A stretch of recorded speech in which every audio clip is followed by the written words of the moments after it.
Hai, selamat datang di Sabar Talks, tempat di mana kisah hidup jadi pelajaran berharga. Kalau kamu suka cerita yang menyentuh hati, klik subscribe sekarang juga ya. Jangan lupa like videonya, dan tulis di komentar kamu nonton dari mana. Siapa tahu, ada teman satu kota di sini. Dan sekarang, mari kita mulai kisah hari ini. Namaku Nadia. Aku tidak berasal dari keluarga kaya. Bahkan untuk sekolah sampai SMA saja aku harus bekerja sambil jualan gorengan demi bisa beli seragam. Sejak kecil aku tahu rasanya ditolak karena miskin. Tapi, yang tidak pernah aku sangka adalah, setelah menikah pun aku tetap diperlakukan seperti orang tak berharga oleh suamiku sendiri. Namanya Randy. Seorang pria mapan, berasal dari keluarga terpandang.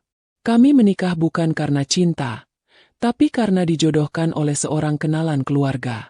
Waktu itu, aku sedang kerja serabutan di toko kelontong, dan dia datang sebagai pelanggan tetap. Awalnya sikapnya ramah, bahkan terlihat sopan dan menyenangkan. Tapi semua itu hanya awal. Setelah menikah, baru kulihat wajah aslinya. Aku pilih kamu karena kamu gak akan neko-neko. Nadia, perempuan seperti kamu, yang datang dari kampung dan gak punya siapa-siapa, pasti akan lebih nurut. Kamu beruntung bisa jadi istri aku, katanya suatu malam, ketika aku terlambat menyuguhkan teh hangat sepulang dia kerja. Aku hanya terdiam. Kalimat itu bukan sekali dua kali kudengar. Ia selalu mengingatkanku bahwa aku berasal dari kelas bawah. Bahkan ketika aku memasak dengan sepenuh hati, ia tetap menemukan celah untuk merendahkanku. Apa ini? Masakan kampung begini yang kamu sajikan ke suamimu? Udah tahu kamu gak kerja, masak pun gak bisa benar, hardiknya. Hati ini rasanya seperti dipotong kecil-kecil. Tapi aku tetap diam, menunduk. Bukan karena tak bisa melawan, tapi karena aku tahu, aku tidak punya kekuatan apa-apa. Randy mengatur semua. Rekening, kartu ATM, bahkan ponselku pun ia pantau. Ia selalu ingin tahu aku pergi kemana, berbicara dengan siapa. Aku seperti tahanan rumah dalam balutan gaun pengantin yang dulu pernah kukira sebagai jalan menuju kebahagiaan. Aku mencoba untuk tetap bersyukur. Setidaknya aku tidak lagi harus tidur di lantai bersama ibu dan adik-adikku seperti dulu. Setidaknya aku punya rumah, bisa makan 3 kali sehari, dan bisa membeli sabun tanpa harus menakar. Tapi seiring waktu, aku sadar semua itu semu. Aku hanya berpindah dari satu bentuk kemiskinan ke bentuk lain yang lebih menyakitkan. Kemiskinan harga diri. Pernah suatu hari aku ingin pulang menjenguk ibuku yang sakit. Tapi Randy malah menertawakanku. Ngapain juga pulang ke rumah reot itu? Mereka cuma akan minta-minta duit ke kamu. Nanti kamu bawa kutu dari kampung. Loh? Aku menggigit bibirku. Air mata sudah menumpuk di ujung mata. Tapi aku tahan.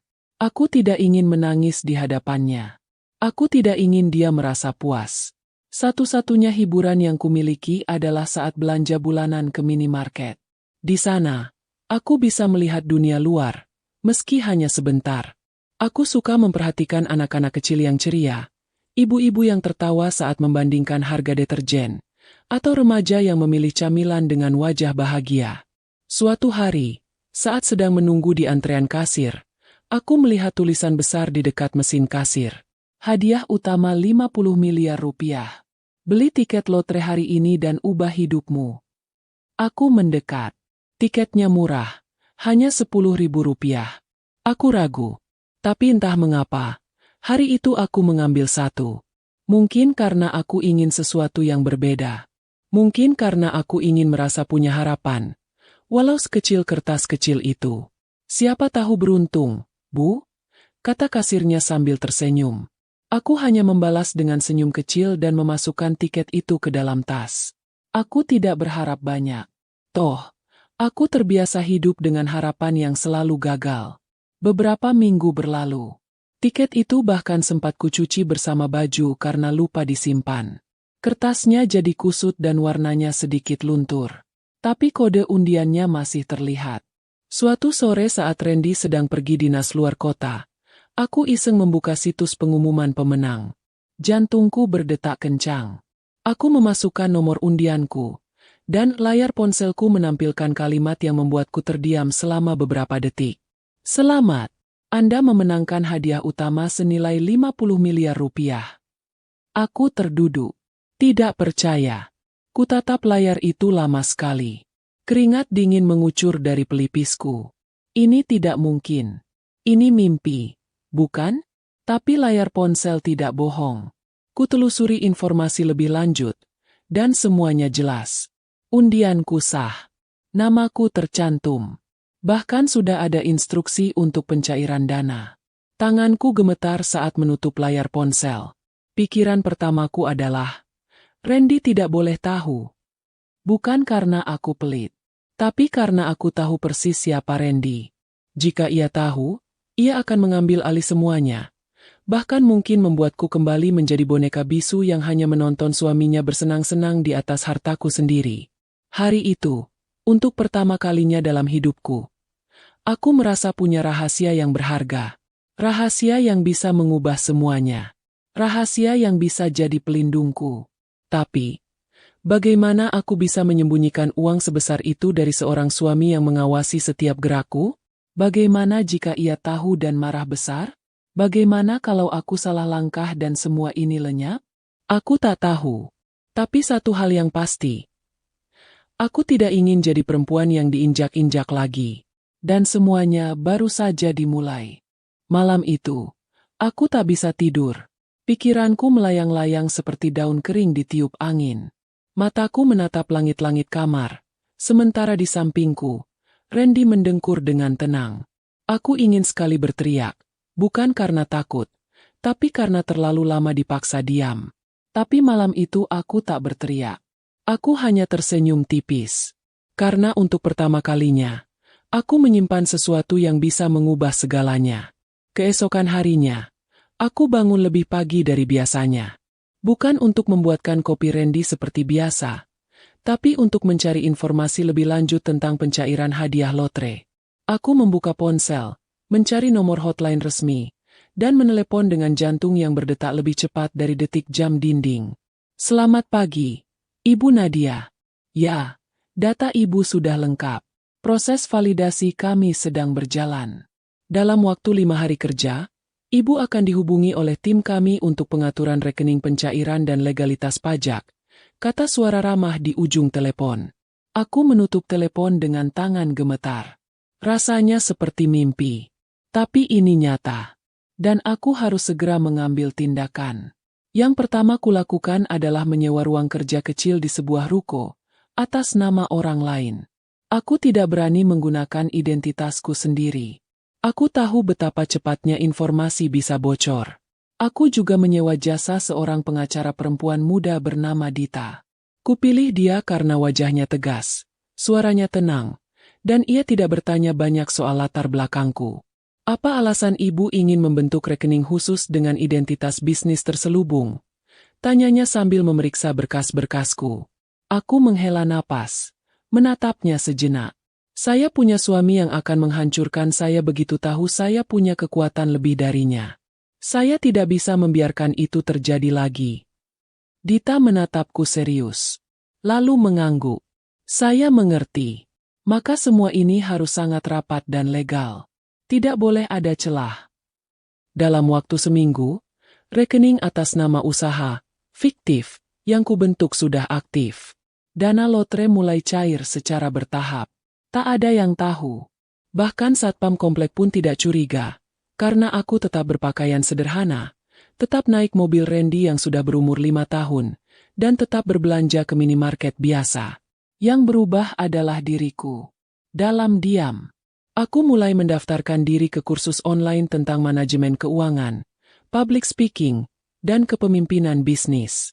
Setiap malam setelah Randy tidur, aku memakai earphone dan belajar hingga larut. Di siang hari, aku menyamar sebagai asisten pribadi dari bisnis kecilku, dan pelan-pelan mulai mempekerjakan orang yang memang butuh pekerjaan. Semuanya berkembang, tanpa sepengetahuan siapapun di rumah. Sementara itu, Randy masih dengan rutinitasnya.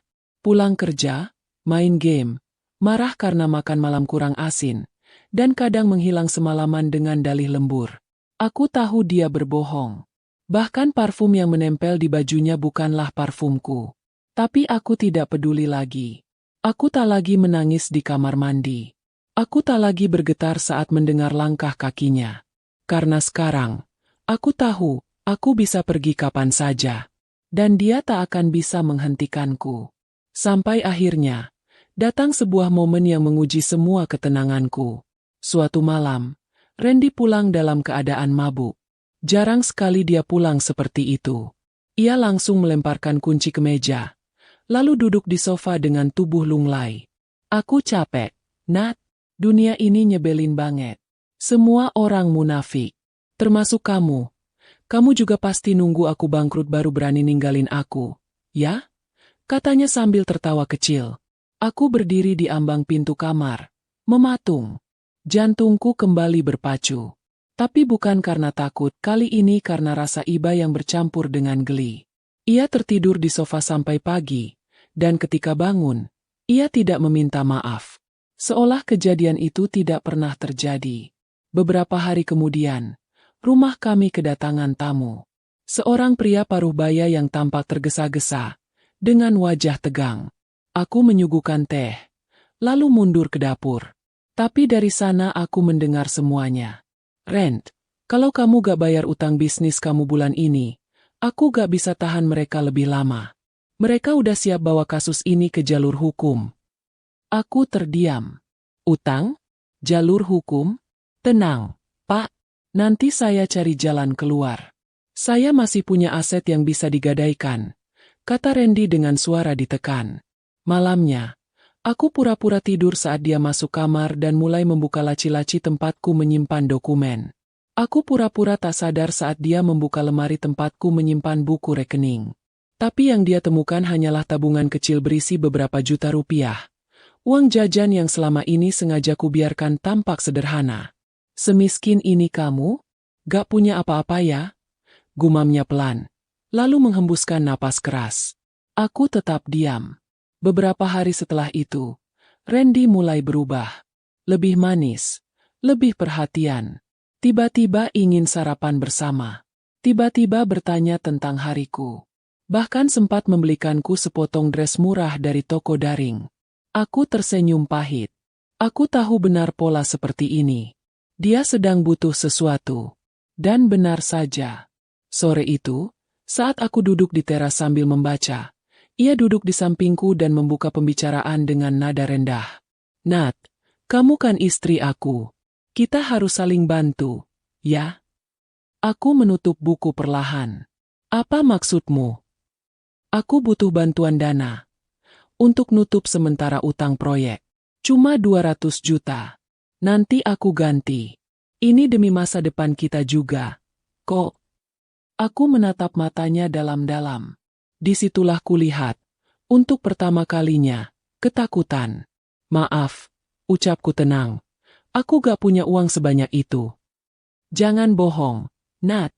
Kamu pasti punya simpanan. Kamu kan jarang beli apa-apa. Aku tersenyum kecil.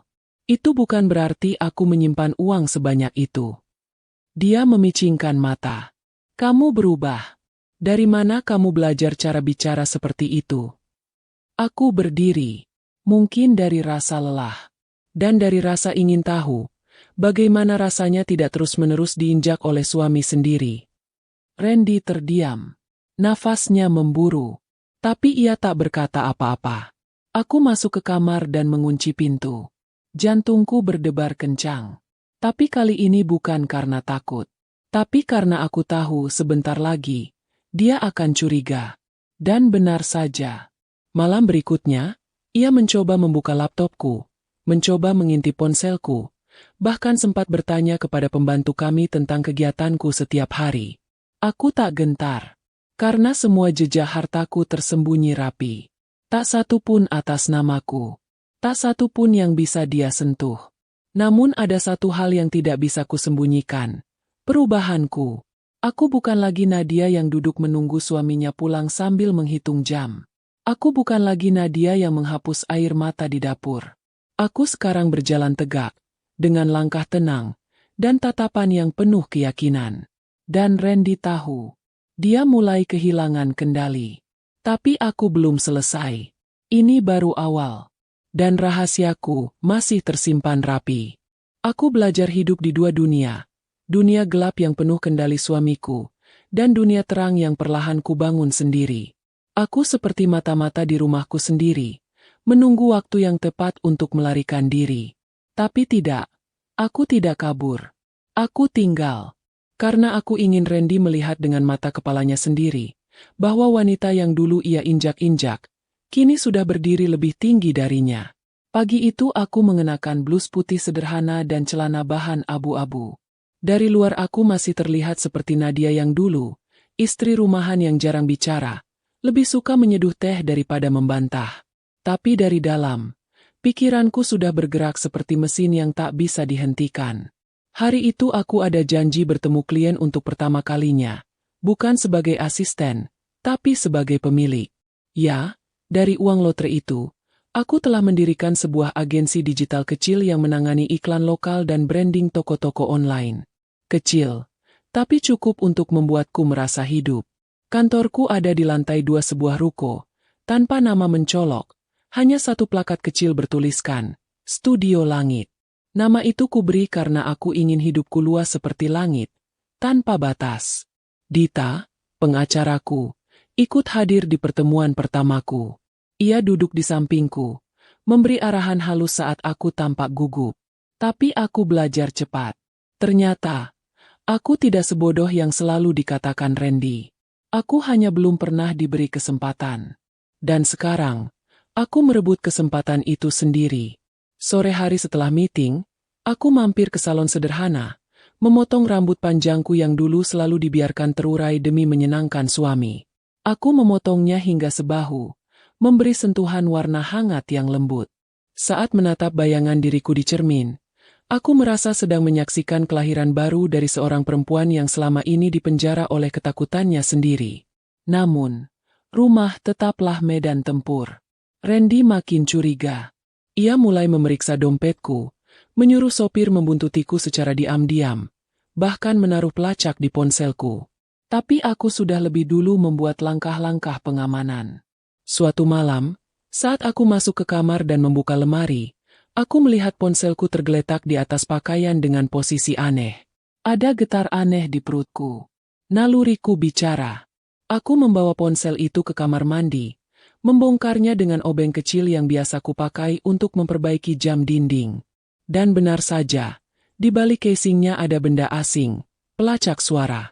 Dadaku sesak, tapi aku tak kaget. Aku justru tersenyum. Aku tahu, dia mulai panik. Esoknya, aku membeli ponsel baru, ponsel keduaku. Ponsel yang hanya kupakai untuk bisnis dan berkomunikasi dengan timku. Ponsel lama tetap kubawa, tapi sengaja kubiarkan dengan rutinitas yang membosankan.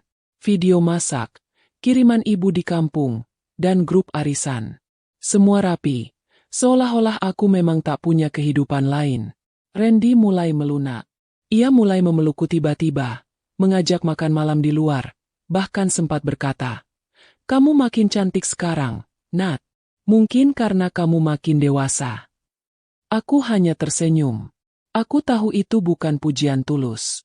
Itu rasa takut, rasa curiga, rasa kehilangan kendali. Dan aku menikmati itu. Tapi aku tidak berhenti di situ. Diam-diam, aku mendekati orang-orang yang dulu pernah disakiti oleh Randy. Seorang mantan rekan bisnis yang ditipu. Seorang keponakan yang dibuang setelah hamil oleh salah satu saudara sepupu Randy. Aku mencatat. Aku menyusun. Aku mengarsipkan. Ini bukan sekadar balas dendam, ini pelurusan cerita.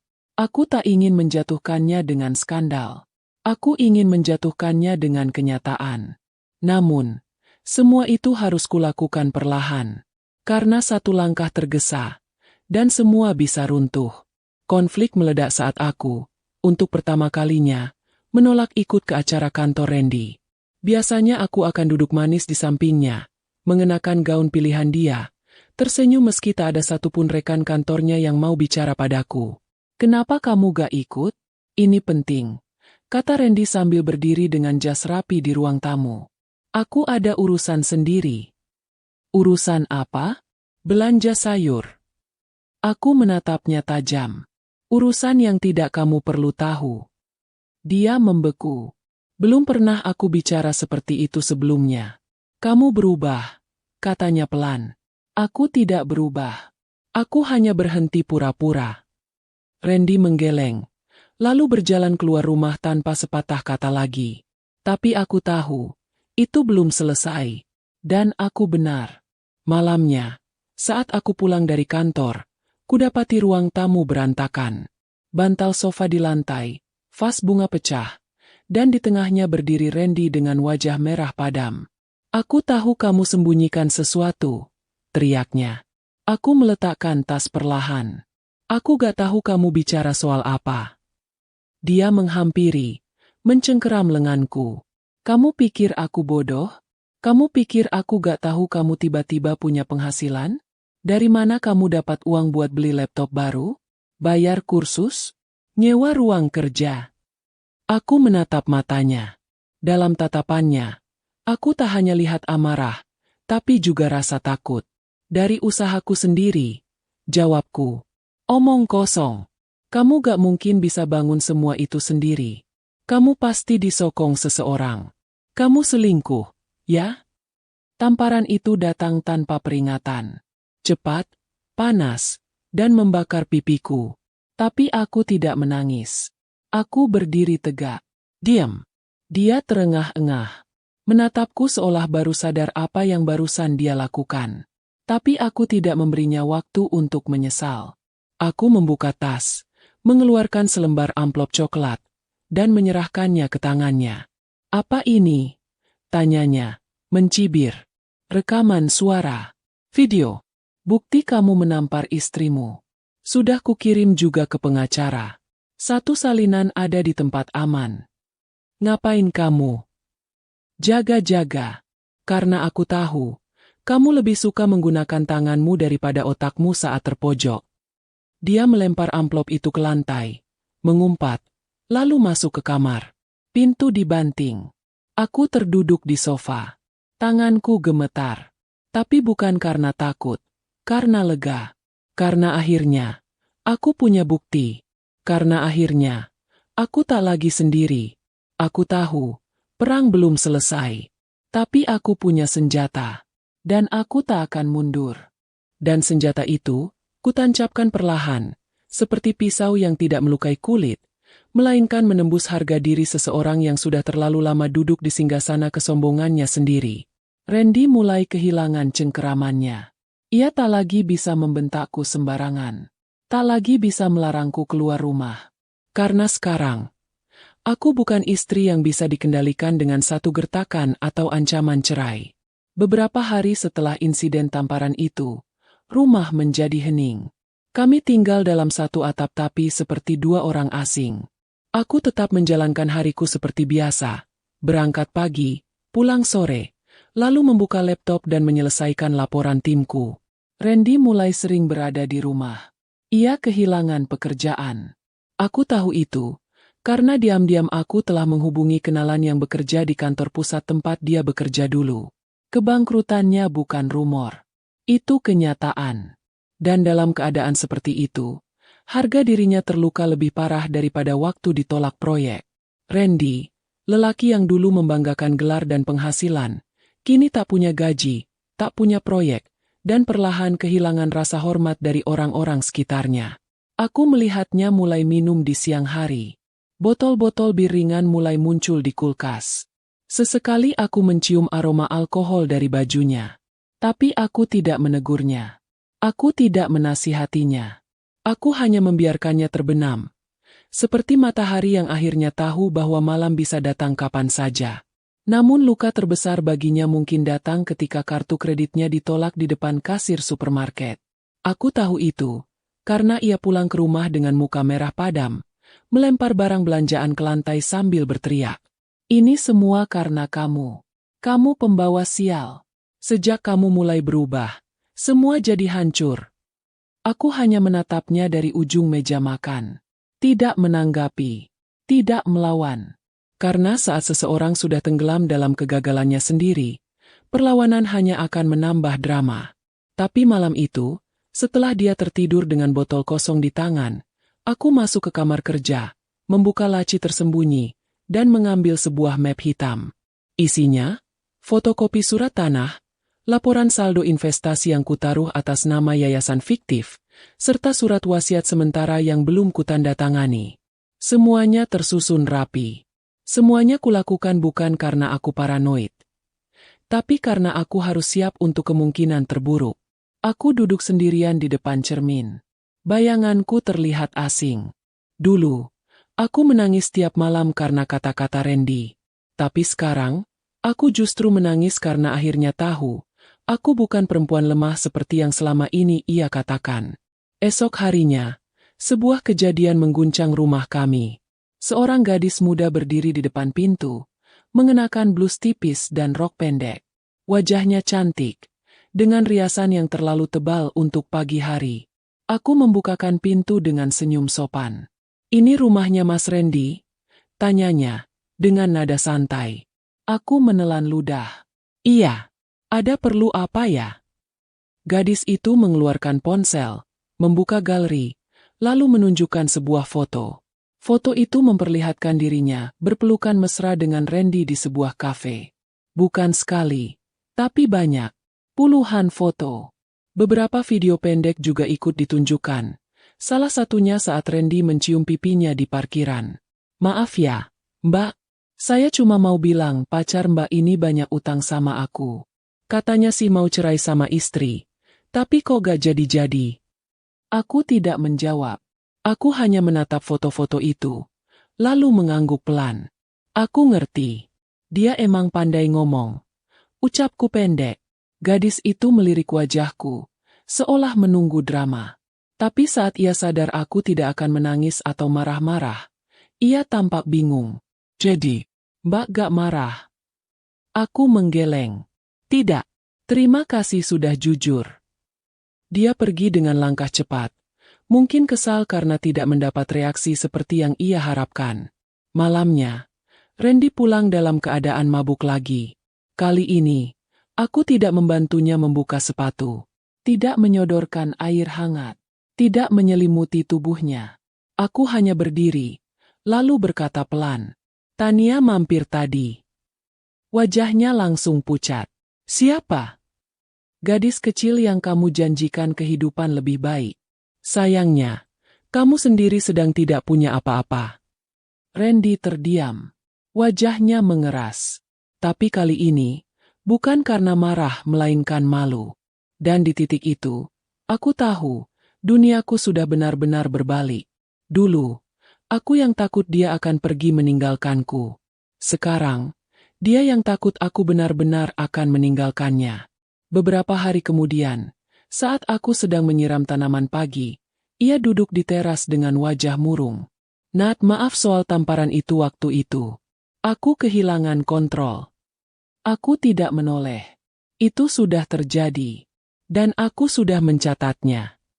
Aku tahu aku banyak salah. Tapi kita kan sudah bertahun-tahun bareng. Aku tahu. Dan selama bertahun-tahun itu, kamu tidak pernah melihat aku sebagai manusia. Dia menghela napas panjang. "Kamu benar-benar gak punya hati ya sekarang?" Aku menoleh, menatapnya dalam. Justru karena aku punya hati, makanya aku marah.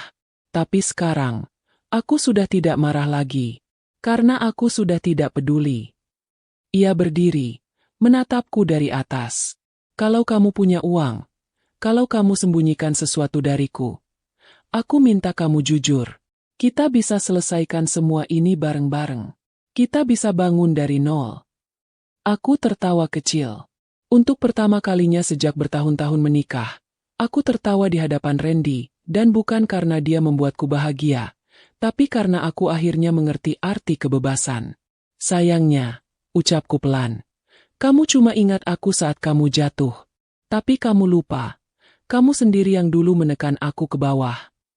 Aku masuk ke rumah, menutup pintu, dan untuk pertama kalinya, aku merasa rumah ini milikku, bukan milik kami. Tapi belum selesai sampai di situ. 1 minggu kemudian, Randy menyewa seorang penyelidik swasta untuk mengikuti aktivitasku. Ia berani karena kepepet. Dan hasilnya dia melihat aktivitas bisnisku. Melihat kantor rahasiaku. Melihat mobil baruku yang tidak pernah kuparkir di rumah. Ia meledak. Suatu malam, ia datang dengan map foto dan laporan penyelidik. Kamu menipuku. Kamu hidup mewah di belakangku. Kamu punya perusahaan? Kamu bohong dari awal. Kamu perempuan licik. Aku menghela napas, lalu berdiri. Kamu ingat waktu kamu bilang aku ini perempuan kampung yang gak bisa apa-apa? Waktu kamu bilang aku hanya bisa masak dan cuci baju? Sekarang kamu tahu, kan, siapa yang selama ini salah menilai? Ia menggertakkan gigi. Kamu pikir kamu hebat? Semua ini hasil dari mana? Kamu menang lotre ya? Aku menatap matanya. Dan kalau ia menatapku tak percaya. Jadi benar. Kamu menang lotre dan kamu sembunyikan dari aku. Aku berjalan mendekatinya, lalu meletakkan secari kertas di meja. Mulai malam ini, kamu bukan siapa-siapa lagi dalam hidupku. Ini surat cerai. Aku mengangguk, dan juga bukti legal semua asetku. Kamu tidak bisa menyentuh sepeser pun, karena aku bukan istri bodoh seperti yang dulu kamu hina. Wajah Randy hancur. Ia terduduk, kehilangan kata-kata. Dan aku hanya berdiri menatapnya, bukan dengan kebencian, tapi dengan ketenangan. Karena akhirnya, aku tahu, aku menang. Tapi kemenangan ini bukan tentang uang, bukan pula tentang membuktikan siapa yang lebih hebat. Kemenangan ini tentang satu hal, aku berhasil menyelamatkan diriku sendiri, dari kehidupan yang dulu kuanggap tak punya jalan keluar. Randy terduduk di lantai, memegangi surat cerai itu seolah sedang menggenggam ancaman kematian. Bibirnya gemetar. Wajahnya bukan lagi wajah pria arogan yang dulu selalu berjalan dengan dagu mendongak. Kini yang kulihat adalah seorang lelaki yang kehilangan pijakan, kehilangan kuasa, kehilangan arah. Nat, tolong jangan lakukan ini. Kita masih bisa perbaiki semuanya. Aku janji akan berubah, ucapnya parau, mencoba menggapai ujung bajuku. Aku menepis pelan, tidak dengan kebencian, tapi dengan kejelasan yang tak bisa dibantah. Bukan aku yang harus berubah. Randy, kamu saja yang tidak pernah sadar. Kamu menikahi seseorang yang bisa jauh lebih dari apa yang kamu lihat. Ia menunduk. Tak ada lagi teriakan. Tak ada lagi amarah. Yang tertinggal hanyalah kekalahan yang telanjang. 1 minggu kemudian, proses mediasi perceraian dimulai. Aku datang dengan pengacara, sedangkan Randy hanya membawa wajah lelahnya. Ia sempat menuntut pembagian aset, namun ditolak oleh pengadilan karena semua yang kumiliki atas nama pribadi dan dibangun dari sumber yang sah, berasal dari hadiah lotre yang sah secara hukum. Apalagi, aku punya bukti kuat bahwa Randy selama bertahun-tahun tak pernah mencampuri urusan finansialku dan tidak berkontribusi terhadap usaha yang baru kubangun. Ia menunduk saat hakim membacakan putusan. Tidak satu pun haknya dikabulkan. Dan di akhir persidangan, ketika aku berdiri hendak meninggalkan ruang sidang, ia memanggilku sekali lagi. Nadia. Aku menoleh. Kenapa kamu gak bilang dari awal kalau kamu menang lotre? Kenapa kamu gak ajak aku? Aku menghela napas. Karena kamu dulu juga gak pernah mengajakku saat kamu merasa lebih tinggi dariku. Waktu kamu anggap aku cuma perempuan kampung, kamu bahkan gak pernah bertanya, apa aku bahagia jadi istrimu?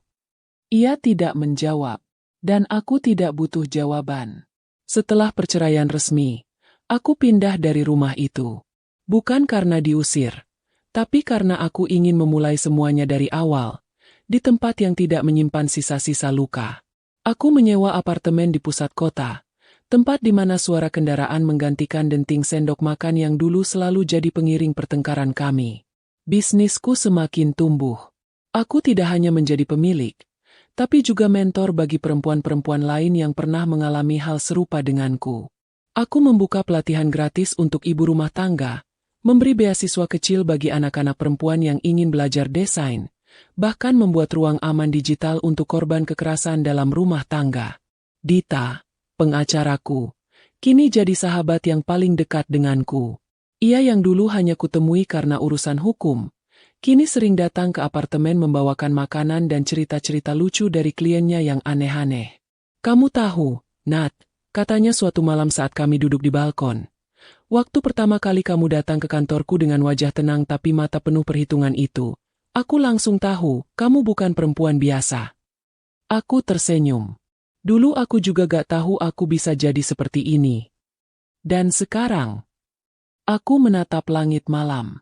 Sekarang aku tahu, aku gak butuh siapa-siapa untuk menyelamatkanku. Aku hanya butuh kesempatan dan keberanian untuk mengambilnya. Beberapa bulan kemudian, aku mendapat surat. Sebuah undangan reuni keluarga besar Randy. Aku tidak tahu mengapa mereka masih menganggap aku bagian dari keluarga. Mungkin karena rasa bersalah, atau sekadar formalitas. Tapi yang mengejutkanku adalah, Randy sendiri yang menuliskannya. Tulisannya rapi. Tidak seperti nada suaranya yang dulu penuh perintah. Di bagian bawah, ada kalimat yang membuatku terdiam. Maafkan aku karena tidak pernah melihatmu utuh. Sekarang aku tahu, kehilanganmu adalah kehilangan terbesar dalam hidupku. Aku tidak membalas. Tidak karena aku marah. Tapi karena aku sudah selesai. Aku kini berdiri di tempat yang lebih tinggi. Bukan karena uangku. Tapi karena aku tidak lagi membiarkan siapapun menentukan nilaiku. Satu sore, aku kembali ke minimarket tempat dulu aku membeli tiket lotre itu. Masih ada poster undian baru di dekat kasir. Aku tersenyum kecil, lalu mengambil satu tiket, sekadar iseng. Kasirnya menatapku sejenak. Ibu pernah beli tiket waktu dulu juga, ya? Rasanya familiar. Aku tersenyum. Iya. Waktu itu saya masih belum tahu. Hidup bisa berubah hanya dengan satu keputusan kecil. Ia mengangguk sambil tertawa. Semoga beruntung, Bu. Aku mengambil tiket itu, lalu keluar dari toko, berjalan melewati trotoar kota yang sibuk. Angin menerpa wajahku, membawa aroma petang yang hangat. Dan untuk pertama kalinya, dalam hidupku, aku merasa bebas. Bukan karena menang lotre, tapi karena aku tidak lagi butuh siapapun untuk membuktikan bahwa aku berharga.